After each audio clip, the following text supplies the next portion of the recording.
تو فمن شہد منکم الشہر فلیصم، جس کو رمضان ملے وہ روزہ رکھے۔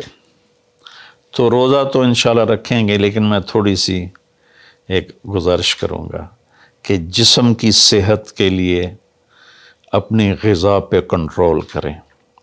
شاید کوئی یہ نہ بتائے، میں رمضان کے آداب میں یہ بات بتا رہا ہوں، سحری اتنی دبا کے نہ کھائیں کہ عصر تک اسی کے ڈکار آتے رہیں، کھٹے ڈکار آتے رہیں، اور افطاری اتنی دبا کے نہ کریں کہ پھر تراویح کے وقت پڑھاؤ کہ ہن میں کیویں پڑھاؤں، اٹھیا ہی نہیں جاندا، مجھ بن کے ڈٹھا پہ ہوندا ہے۔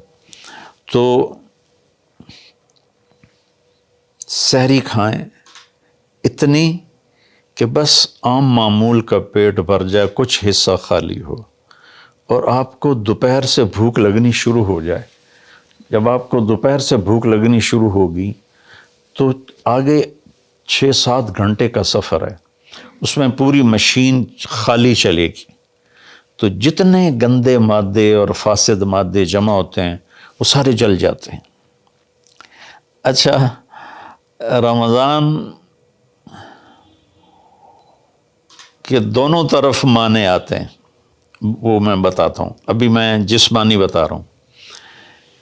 اچھا، ایک اور بھی بڑا خوبصورت رمضان کا معنی ہے۔ اللہ کے نبی نے فرمایا کہ یہ نہ کہا کرو رمضان آ گیا اور رمضان چلا گیا، کہو رمضان کا مہینہ آ گیا، رمضان کا مہینہ چلا گیا، چونکہ رمضان اللہ کا نام ہے، رمضان اللہ کا نام ہے۔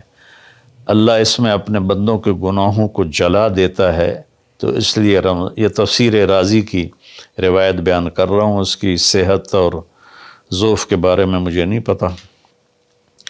تو رمضان کہتے ہیں جلا دینا، جلا دینا یا جل جانا۔ تو جب آپ کا فاقہ 12 بجے سے شروع ہو جائے گا اور 6-6:30 بجے تک چلے گا، تو آپ کے جسم کا ایک ایک خلیہ گرم ہو جائے گا اور اس میں سے بھاپ نکلے گی، اور آپ کے جسم کی گندگی پورے سال کی جو جمع ہے وہ جلنا شروع ہوگی۔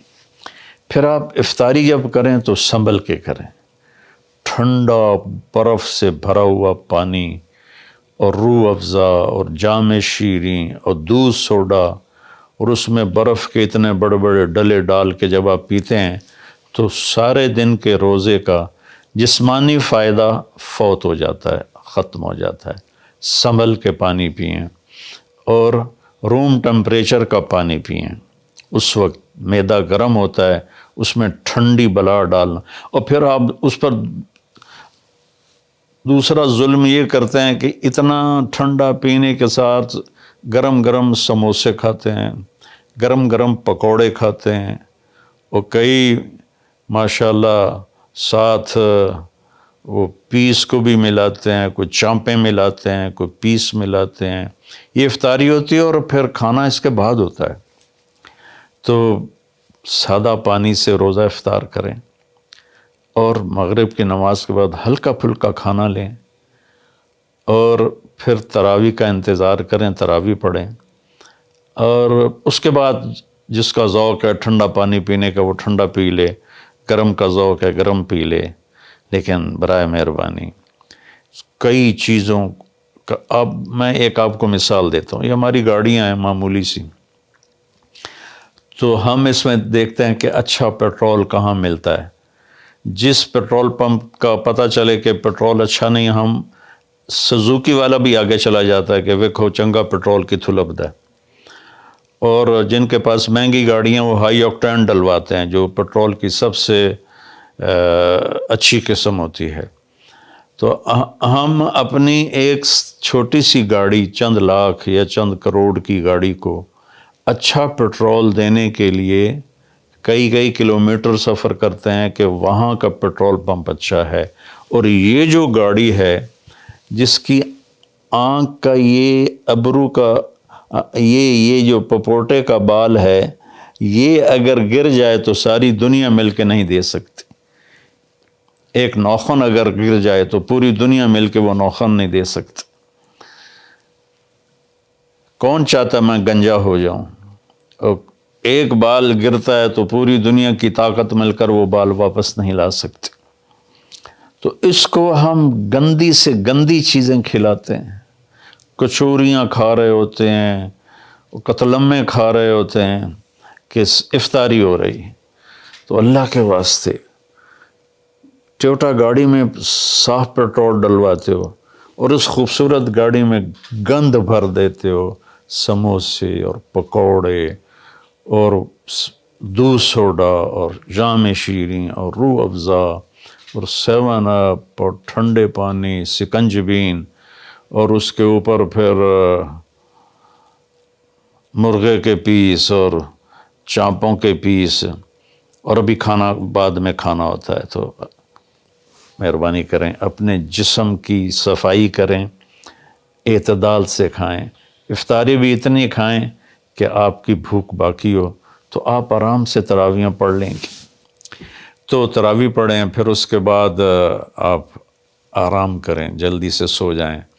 اور بعض نوجوان ساری رات جاگتے ہیں، ٹھیک ہے کوئی بات نہیں، جاگیں، کوئی نفل بھی پڑھ لیا کریں، کچھ اپنی گپ شپ بھی کر لیا کریں. اور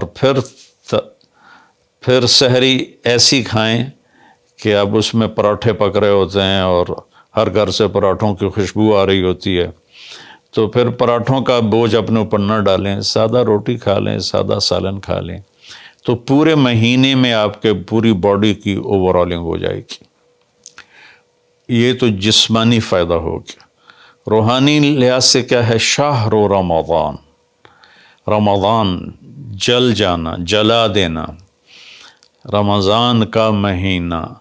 اس لیے اللہ کے نبی نے کہا، یہ کہا کرو ماہ رمضان آیا اور ماہ رمضان گیا، کیونکہ اللہ آنے جانے سے پاک ہے.